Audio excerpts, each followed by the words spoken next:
This episode is brought to you by the On Up movement, a massively important stand against financial stress and for financial confidence. Why? Because the number one cause of stress in America is money, and I recommend you join the On Up movement to help people and yourself become financially literate. The movement is sponsored by SunTrust Bank, but this is not about them selling services. Rather, it's about dealing with this issue. No, the On Up movement is not about big changes that you need to take in your life. It's really about taking simple steps to get you on track, to understand how to manage your money, how to make budgets, how to understand financial literacy. On Up has exploded in popularity in the last few months, and I recommend you go to onup.com, take the mental wealth quiz. It takes about 2 to 5 minutes, and they'll show you for free what you know and what you don't about dealing with financial situations and the simple steps you can take. The mental wealth quiz is smart, it's fun, try it, run with it, do it yourself. Here's what happens. It automates responses that lets you understand your financial literacy and what you can do to improve it. Welcome to Uprising. Each episode looks inside what it takes to lead the most dynamic and successful cultural movements.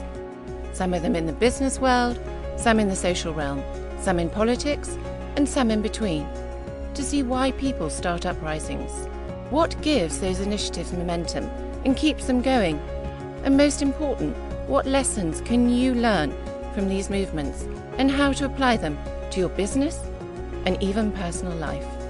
Let's explore the secret to sparking movements that move people into action. Passionate ideas. Controversial ideas. Uprising ideas. The power is now in the hands of anyone. To start a cultural movement. Your movement. To move the world. Let's start this episode of Uprising by asking you to connect to the internet. Now, I know this is a request that probably feels a lot like being asked to breathe. It's not something you've probably thought about a lot lately, but go ahead, just do it. Okay, you're connected. Now feel that. Are you experiencing something magical? You're feeling great? Strong sense of happiness in this wonderful playground for learning and laughing. It's addictive, highly addictive. Perhaps, actually, some people say it's enthralling. It lets you connect with people who see the world as you see the world. This is what the internet has become, from art to commerce and everything in between.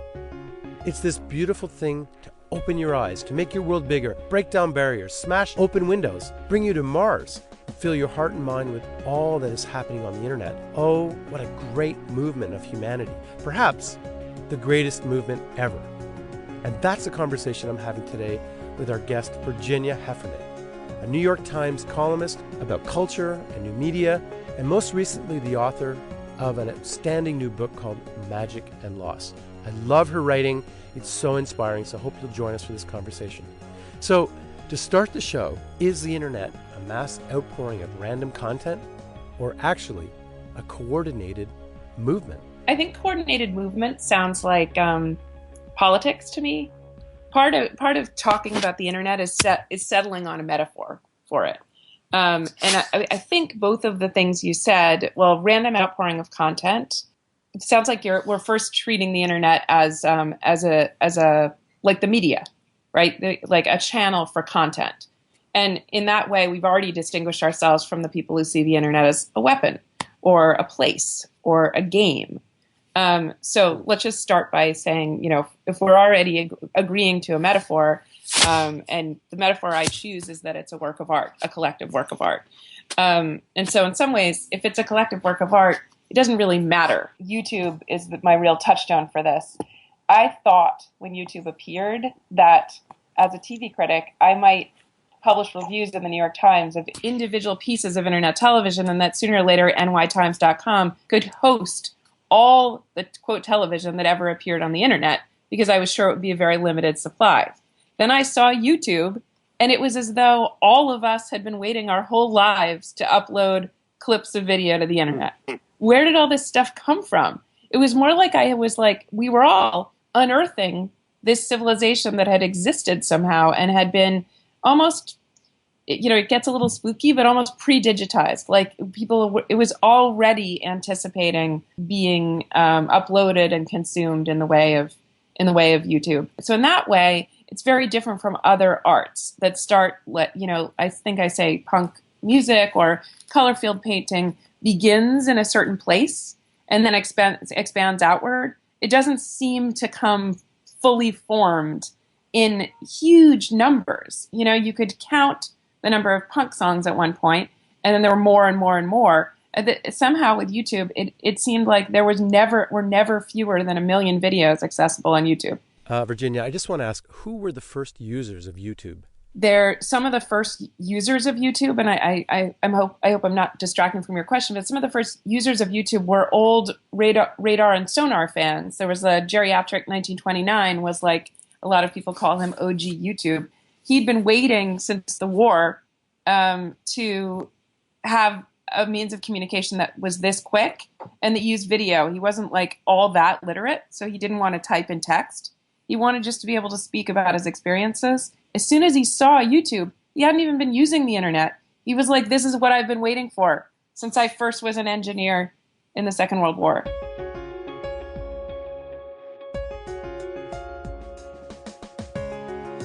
How are we humans influenced by the internet? A lot of us are influenced in the way we use and think about the internet by the way we first came to it. So the way you first beheld the internet, if you were using it at work for Excel sheets, if you were using it for gaming, if you were using it to read the New York Times, if you're using it to code, you have a whole different metaphor set to talk about this thing. So how did you first come to experience the internet? I grew up in the town where Dartmouth College is, Hanover, New Hampshire, colonial town. We were obsessed with the colonies and the fact that we'd been a colonial town. And the president of the college had mostly been someone, hospitable to the football team and so on. But all of a sudden in the 70s, the school decided to raise its intellectual profile, and they invited in Einstein's assistant, John Kemeny, who was also the author of the computer language BASIC, to come be the president of the college. He had big ideas for our town, and the first one was that we would have an ARPANET-era mainframe computer in the middle of town. One of those like rhinoceros computers that has plexiglass, bulletproof all around it. And he had to make a deal with the town, this town that was like, we weren't even like, people weren't even entirely pro-electricity then. Like we were using wood stoves and like there was a lot of back to the landism. So the agreement he made with the town was that he would give the local school children a lesson in computer coding, computer programming. And that was the deal with the town. It was a deal with the town so that he could have the real estate to build this Kiewit computing center with the mainframe. We called it just the computer in those days. I then wanted to take it home with me. Like the place closed at night and I wanted to get access to it at home. So the Sysprox showed me how, like with a computer and a coupler, with a phone, exactly, an analog phone, yeah. You could mash it in to a coupler. It would make the, How did you describe that in the book? I remember there was like some funny language around the sound. Oh, yeah, like squeal and crash. Yeah, squeal and crash. Yeah. Do you want to do an impression of it since we're in audio? Can you do it?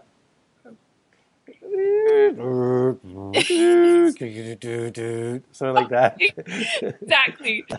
So anyway, I loved that signal, that sound. It just sounded like all the information in the world crashing together. And I persuaded my parents to buy buy a coupler and the so-called dumb terminal that became intelligent once you hooked it to. It's a little like a Chromebook. It doesn't know anything intrinsically, but if it hooks up to, in this case, the mainframe, or with the Chromebook, the cloud, you get all this power. But I couldn't just practice BASIC on it. I needed to connect to the Sysprog so they could sort of show me around. And a couple of things, they showed me some games that were interesting and had Easter eggs. The beginning of thinking, like a lot of, I didn't become a hacker, obviously, but a lot of hackers were like, oh, cheating is gameplay. Easter eggs are, if I know this code and that makes me win, that's as good as winning the old-fashioned way. Right. I didn't come quite to that realization, but I was like, and you maybe have felt this too, all these incredible workarounds for things that felt like they would take so much friction in the real world and access that I wouldn't have had as a 10-year-old, 11-year-old, suddenly were accessible to me. Like I could get like the library's card catalog, a bunch of things that like, would have taken days to work out were suddenly at my fingertips. And then all these things socially that weren't available were at my fingertips. So like, on the internet, no one knows you're a 10-year-old girl. I could go on to what eventually amounted to a chat room and talk about subjects that interested me without anyone like elbowing me out of the conversation. So you must have stumbled into a few chats that made you blush, probably prepared you really well for the life of a journalist in New York City. You're just like, how can I get a piece of this conversation? And It's fascinating. So that I was in a remote place. I was a girl. I had a quiet voice. I wasn't, I was socially awkward because I was a preteen, and a number of other reasons. And all of a sudden I could be Athena, not Virginia Heffernan, that's like awkward name for a kid, but Athena on the computer. The goddess of war or whatever. Exactly. And I could talk about Led Zeppelin as if I knew something, or Reaganomics, and compel people to listen to me. And if they were ignoring me, I didn't see it. It seems like the internet can bring you a lot of joy. I came up with my avatar on day one, Athena, and it became a massively multiplayer online role-playing game in a matter of probably 15 minutes after I had logged on to this first chat room. Wow. And there was no question to me then and now that that's what we're doing here. I mean, we're playing roles, we're playing a game with roles, and we're, piloting away awkwardly, each of us, but more than 3 billion of us, through all these new tools that allow us to make very traditional things: images, words, music, film, and design. If you go back to my first question about, just a random outpouring of content or this coordinated movement, and we talk about movements here because this is a show about uprisings and movements. Okay. But if you think about just the innate human, nature, our desire for the most part to connect with other human beings, to improve our mind, to improve our environment. Yeah. In a way, even though we may not be thinking about it, maybe there's just like there was at some point someone who says, well, maybe we should have a document that charts out, the rights of man, or just like, those things were obviously innate as well. We can't keep killing each other, so we need something that, so maybe in that respect, it is a coordinated movement, even though it's not, something that we're aware of. It's just intuitive, right? It's sort of the web with the Jewish progressivism at work at Google, with the Zen, vaguely fascist, design of Apple, with some of the Christian companies in Texas that ended up, getting a stronghold there, like Compaq. These kind of idealists managed to transform the internet from a military project to a project of civilization and trade. It's not an accident that early on in the 80s, later in the 80s, and 90s, Russians suddenly started doing like the back end and the coding for a ton of companies, that like there was a way that we were using the same kind of technical skills and the same kind of aggression about an arms war, but now around fleshing out the internet for eventually for commerce. Anyway, the long and short of it is are things getting more or less beautiful? Is the internet enhancing or diluting the quality of creative and artistic output? It's interesting because you start with the idea of like this incredible heterogeneity on something like YouTube or Flickr. Yep. But very quickly, and Instagram is a great example of this, very quickly it like tunnels into a kind of a slightly rote pattern style, and you have to start looking for more interesting things elsewhere. I should say this, and this is why I balk at the idea that like, I wish it could all look like Medium or The Guardian online, or like some perfect Swedish, egg chair or whatever. When you think, why doesn't everything look like this? On the other hand, there's certain exigencies that make sure things don't look like that on the internet, namely that it has to be very, very, very brutally inclusive. What are the beneficial sides of the internet? It's interesting to me how much parents looking at their children, looking at screens, what happens in that interaction where you say, like, this can't be good for them. In the early days of television, the spectacle of a kid watching TV had the opposite effect on their mothers. It wasn't like, oh no, this is brain damage. It literally was, I cannot believe I can stop my kid from getting hurt without putting them in shackles. And so it was like, this is the best thing ever happened to kids' health. They're sitting and laughing at howdy doody and how bad can that be? And they're not breaking their ankle in the creek or dying. One of the things we fault kids who do screens a lot for is not, quote, paying attention, because they're not paying attention to us. I was on the subway platform the other day and people were using their phones and I was looking at them. The woman in front of me was reading the Quran on her phone. Somebody else was playing a game. Somebody else looked like they were texting or chatting. The subway thing, they all looked kind of amused and engaged. So slightly in a perverse way, I put that on Facebook, like how moving it is to see all these people in their mental spaces, because you hear so much of how awful it is that everyone's looking down at their phones. And now you can be reading you can call up the beautiful Quran with one finger and you can do all these other things. And someone rolled in on my Facebook post and said, well, he remembers the 60s and 70s in New York and how great it was because you could pick up a woman on the subway and make stolen glances with her across the track. And then you could meet her and it was sexual and it was exciting. It was bodies in space. And I sort of thought, yeah, I bet for the woman reading the Quran, she's pretty happy that that's not happening to me. Love this conversation, Virginia. Choosing to think positive about the internet instead of choosing to think negatively, that's so great. One of the things that's beneficial is let's take Facebook birthdays. Birthdays are kind of difficult in regular social space. It's confusing. Executives used to have to keep track of all their clients' birthdays. Yeah. Secretaries would keep track of them. And for the person having the birthday, on the one hand, you want everyone to know and wish you a happy birthday. On the other hand, you don't want to tell anyone. Wishing someone a happy birthday costs you almost nothing. It costs you exactly as much as it should cost to acknowledge the fact that a friend of a friend has survived another day on this planet. And for them, it makes them feel noticed and cared about. And it's just this tiny feature of Facebook that solves this problem, and it's hard to see why that's a bad thing.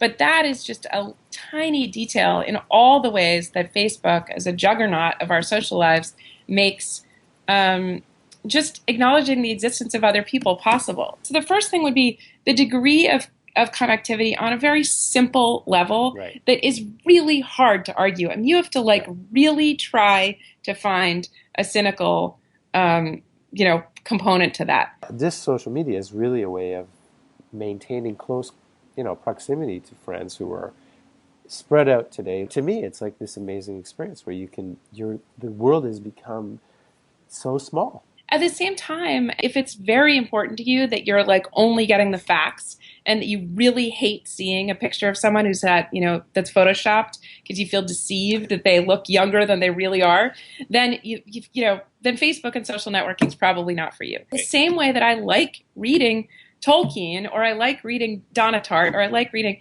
Now you're talking like a Jungian. You're talking we all create these facsimiles of ourselves anyway. These characters that don't really reflect our soul and so forth. I don't feel deceived. I'll put it that way.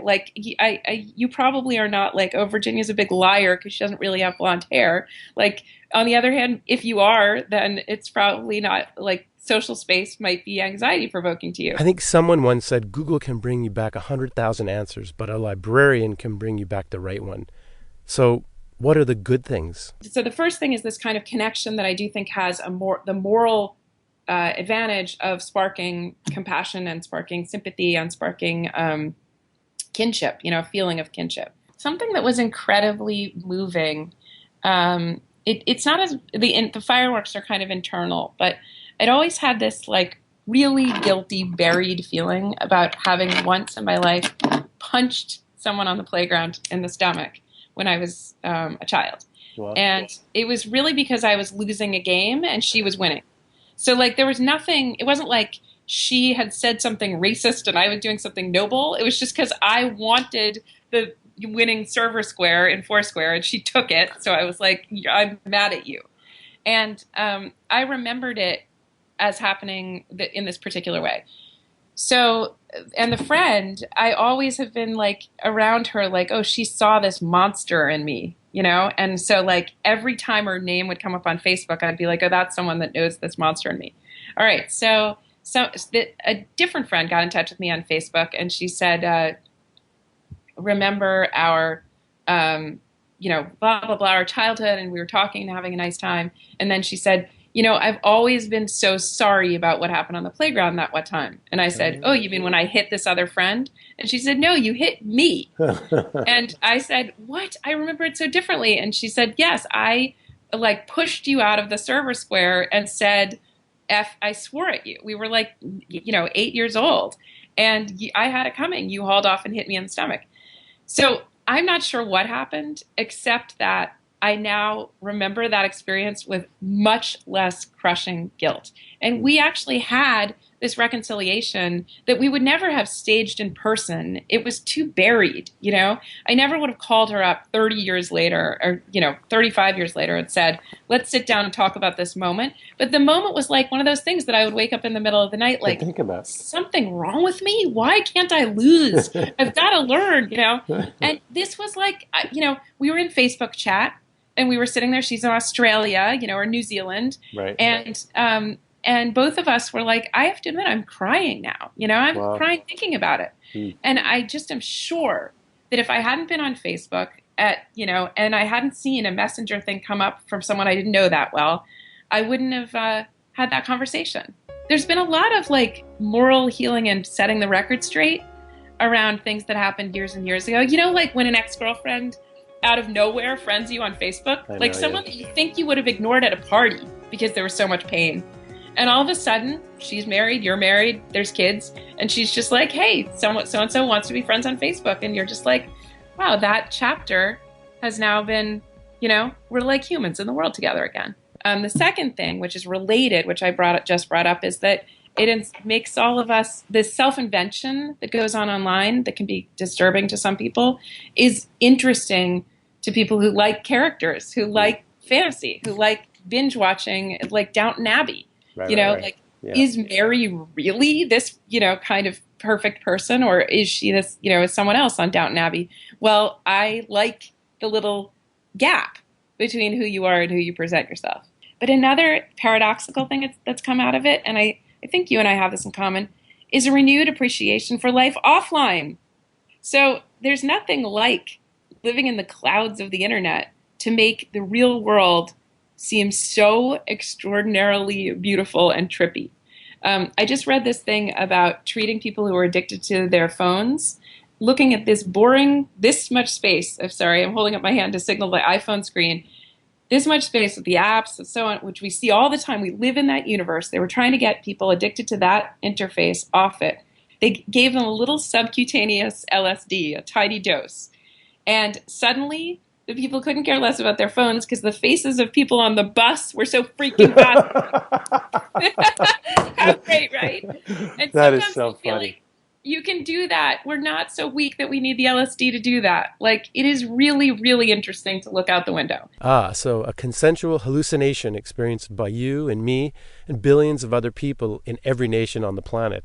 That's great. It's more interesting because I do it so infrequently. The fact that you get to look at other human faces during the day is a privilege. It's like the way that listening to vinyl or going to live concerts became an incredible privilege after MP3s. If you really have a choice, people would rather have vinyl or live concerts. I mean, this idea that the Rolling Stones make more on vinyl and touring, they make $1 billion a year now as they're like ready for the retirement home than they did in the heydays of their careers. I think that's an epiphenomenon of the internet. It's just like, get me away from this thing. So the internet enhances our real experiences, doubles down on our genuinely sensory perception. But what about the dark side? Isn't the internet also subversive? First of all, you never know where power is, and it never works perfectly. So let's say that Google has managed to create this like incredible surveillance machine in concert with Facebook to get us to keep one identity with our real name so that we can find our purchase record. It has one credit card attached to it. Our purchase records exist so that there's enough data to find out that, like, I'm going to be interested in this Madewell shirt that I was checking out on. And people do this thing that you probably know more about than I do, like consumer relation management or whatever, that like horrible dark arts of following you everywhere you go and knowing where you've been and so on. Okay. I love how marketing is becoming the dark side. I suppose we have a lot to answer for. Even that is subvertible by the individual, you know, and also very inefficient ultimately. Like, it's not that bad that the Madewell shirt that I left in my cart comes up to follow me around. I either want it or I don't. And if I don't, I have a way of not buying it. Right. You know, but knowing those limits are part of your self-creation. They're part of your obligation in digital space to sort of sort that out. I think we can have some faith in this thing that we've created, but we are also currently I think we're in a Renaissance period. There may be a dark ages to come. There always has been, but it's worth enjoying this current period of Renaissance. There's so many upsides to it, and the strange unwillingness to acknowledge those upsides, and the almost like Javert like obsessive desire to say that the internet in some vocabulary or another is bad for us and unhealthy for us, even as 3 billion of us plus seem determined to stay on it and keep using it. Seems like a species of like self-hatred and self-disgust that I just can't countenance. Okay, so here's another question. Does the internet make it easier to be a woman today or harder? My approach to feminism comes from these like writers of the 60s and 70s, but I also think in a later version of feminism it's been good. That feminist consciousness, to the extent that it's like marginalized, that it's like there's been a central language that's rational and hegemonic, and then there's a peripheral language that's like emotional and slippery and nonlinear, and like the whole women are irrational. That plays really well on the internet. It syncs with the internet. It's a new kind of speech that's come up, which is the person who's bothered by that or offended by that is now able to speak. So it's like a proliferation of speech. So that person is allowed to say she's offended when you say, she used to have to like keep quiet about it, or the person who, I made this like, to me, very difficult to spot mistake where in something I wrote that read as racist to someone who read it. I was quoting a tweet, and the tweet itself seemed to contain some racist elements, but it was racist. It was like a whistle, a frequency that I didn't hear until people pushed back on me on Twitter. And was that a curb on my free speech, or was that a welcome? I'm a New York Times journalist. They were allowed to say back to me on Twitter this thing that I never would have gotten, this little note in this thing that made me suddenly aware of a whole universe. And they like completely schooled me on it, till I finally had to be like, you're absolutely right. I never understood that. Wow. And does that mean less freedom on the internet? Maybe less freedom for me because it's horrible to be called a racist, or it feels like less freedom to me. But actually, I was allowed to publish what I want in a mainstream thing. And then 20, 50 people were allowed to tell me where I got this detail wrong, where I got this nuance wrong. That sounds like freedom to me. And it sounds like freedom from the margins. So freedom from women, freedom for minorities that haven't been allowed to speak in public fora with the same amount of authority. And now they can. The book, Magic and Loss, what motivated you to write it? What was the thinking behind it? I mean, it's a wonderful read. The thing that inspired me to write the book is I felt like I wanted to say, what if we imagined that this was a creative process and not a diseased process? Just what would that look like? And so the book is, an effort to do that. At the same time, I'm not a Bolshevik for the digital revolution. The word loss is in the title for a reason. I think MP3 compression lost a lot of something in music that made music important and resonant to me, and trying to take the measure of that loss and fully grieve for the experiences that I miss. I started to use a compass again because, one, I'm perpetually disoriented, and two, I think living in the satellite via GPS is disorienting me further. So I want to use a compass that connects to the poles of the earth, magnets.